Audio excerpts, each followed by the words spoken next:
Right, so within the past year or so, we have spoke about many different situations that involve tattoo artists scamming their clients. And it really does feel like these situations are going viral consistently, and you would think that the fact that they are going viral, and it could really ruin your career, it's already ruined the career of some tattoo artists. The fact that they were scamming people, and then all of a sudden it's more widely known. I mean, if you remember Tattoogate with the Fox lady, you know, like the Fox tattoo, that woman, I believe, was actually like give up tattooing because she couldn't get work anymore. Which I mean is shit, right? You don't want to see people lose their jobs, but she also was scamming loads of people out of thousands and thousands of dollars, so it's kind of like, you did it to yourself. But you would think the fact that there is so many stories like this out there on TikTok, we hear a new situation like this pretty much every few weeks at this point, you would think that tattoo artists would maybe like stop scamming people, you know, just in case. I mean, realistically, these situations are always gonna go viral because it's permanent damage on someone, right? If you do the tattoo wrong, it is permanent. Yes, you can get a cover-up, but maybe someone wouldn't want like a cover-up tattoo, right? Maybe it was like just some outline tattoo they wanted. They don't want something that's fully covering their arm. I mean, either way, if you mess up a tattoo or you scam someone for their tattoo, with the price and whatnot,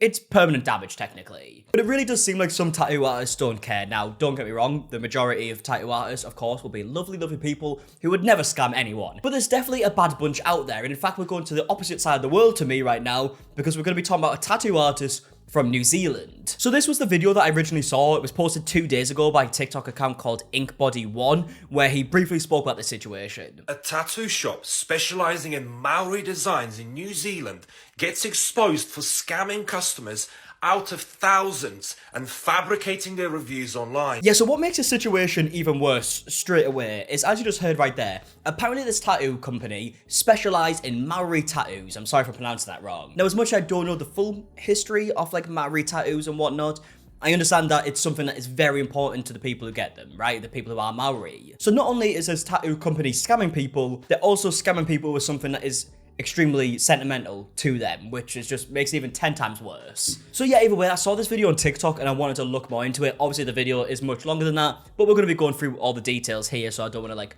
repeat it too much. But I decided to search up articles about this situation. As we can see right here, we can see what the tattoo meant to Dan, or what it was supposed to mean to Dan if it was actually done correctly. We'll get to that. Dan wanted his new tattoo, his Tamoko, to reflect who he is, including his Maori connections, his son Lockie, his partner Kayla, and his beloved friend. And then below it actually says the meeting of two souls, me and Kayla, and my friend Cody, who passed away from brain cancer. So clearly a very sentimental tattoo, something that would mean a lot to him. So the fact that this tattoo company just willingly scammed him like this just makes it so much more disgusting. And this situation is so disgusting, in fact, that it actually made it to local news. I believe this is like a local station as to where this like tattoo company was based. It's posted by One News and it says, tattoo parlor leaves New Zealand man with an unfinished tattoo. So let's give this a watch. Dan just wanted to be sure his story would end perfectly, because as with all tamoko, I do have Maori in my family. the meaning behind his was deeply personal. There's the meeting of two souls, which is me and Kayla in new life. So Lockie, my son, my friend Cody that passed away.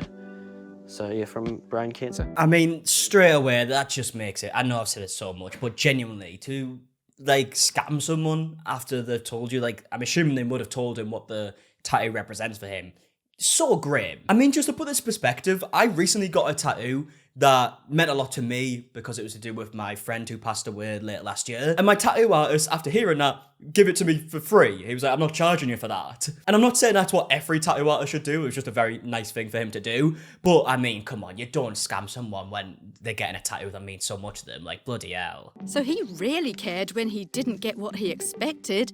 I mean, look at that. That is literally just an outline. That looks like someone could do that in less than an hour. Now, if you watching at home also have tattoos, I would love to play a little game right now where we try and guess how much this should cost. Now, I've already seen this video, so I do know how much this ended up costing, but genuinely, put a guess in the comment section. How much do you think this should cost? Like, obviously, we know it's going to be extortionate because that's why I'm making a video about it, but genuinely, how much do you think this should cost if you didn't know it was a scam? Because, spoiler alert, the number it ends up being is going to be a lot more than what you probably guessed. Isn't finished.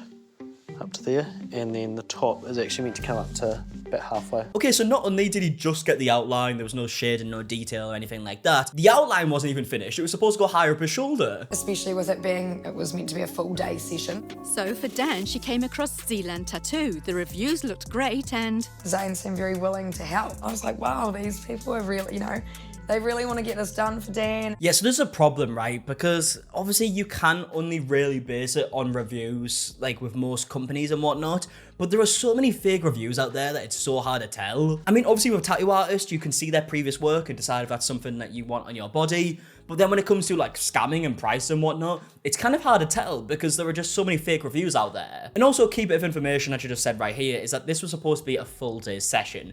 That comes into it later. So she discussed the budget with manager Zane Swanston by email. As with many studios, no definite quote, but Kayla agreed to a deposit of $100 and bought a voucher for $1,000, saying a few $100 more on the day was the most they could afford. Okay, right, so at this point she's clearly set her budget of what she can afford. She's told them what the budget is, and they should come up with a piece that should fall into that budget. And if it doesn't fall into that budget, you should let them know. See if they want to put any extra towards it, or they might want to change their mind and say, right, we're not going to go with that then. I mean, as you can probably tell by the fact I'm saying that, they didn't do that. Okay, so I just wanted to do the conversion to see, like, how much we're actually talking here. Apparently, 1,400 New Zealand dollars equals £671, which, I mean, I didn't actually realise it'd be that much lower, but that is still extortionate for what he got. So off they went, having booked Dan in, a decision they were about to regret. Once there, Dan says he was persuaded to top up the voucher to $1,400 in total. You thought that was for the whole thing? Yes, I did. Of course he did, because 1,400, I don't care what currency it is ridiculous for the tattoo that he got. £671 for an outline over his shoulder that wasn't even finished. It didn't go over the rest of his shoulder. I mean, it doesn't matter whatever way they try to spin it, that is genuinely ridiculous. I mean, if it was £671 for the finished piece, that would make sense to me. I'd be like, okay, right, fair enough, right? It's a pretty big tattoo, it's over his shoulder. And if it's actually finished, you know, they've done the blending and the details and everything else, fair enough. But for the outline, that's mental. He just said, oh, one more line to go on it and then I'm finished for today. And I was like, What? I don't think so. It's not $1,400 worth. It's absolutely not. And I asked him, what would it cost me to finish it then if this is what it's cost to get to this point? And he said you'd be paying anywhere between $2,500 to $3,200. Right, what is $3,200 in pounds? £1,535. Yeah, I mean, that is a lot. And it's the way he did it that was way more slimy, right? He told him that he was going to get the whole tattoo for $1,400. He then started doing the tattoo, did the outline and went, oh, actually, we're going to finish here unless you give me basically over double the amount of money again. He's basically trying to put people in a situation where they're like, right, I don't want like an unfinished tattoo, so I guess I'm gonna have to pay the money. I mean, it's actually beyond disgusting, isn't it? Like, it feels like it's like a different version of like blackmailing someone, right? Because you're just giving them an unfinished tattoo and saying, give me an extra like $1,700, whatever it is, to finish off the tattoo, and you're stuck in a position where you're like, right, well, I guess it's either fork the money out or I've got a shitty tattoo. And yeah, it feels like a different version of blackmailing. Now, luckily, what I would guess, I don't know this for a fact, but I would assume because it's been on TV and people have seen like Dan's story, a different tattoo shop would have probably reached out to him and given him a much better offer, maybe for free, who knows. But yeah, I'm assuming he probably managed to go somewhere else and get a good deal after this. He said you either have to come back for another session and pay more, or yeah, you just won't get your money. And I said, I'm unsure if you will see me for another session, but yeah. And then just left because I guess that's as angry as Dan gets, isn't it? Yeah.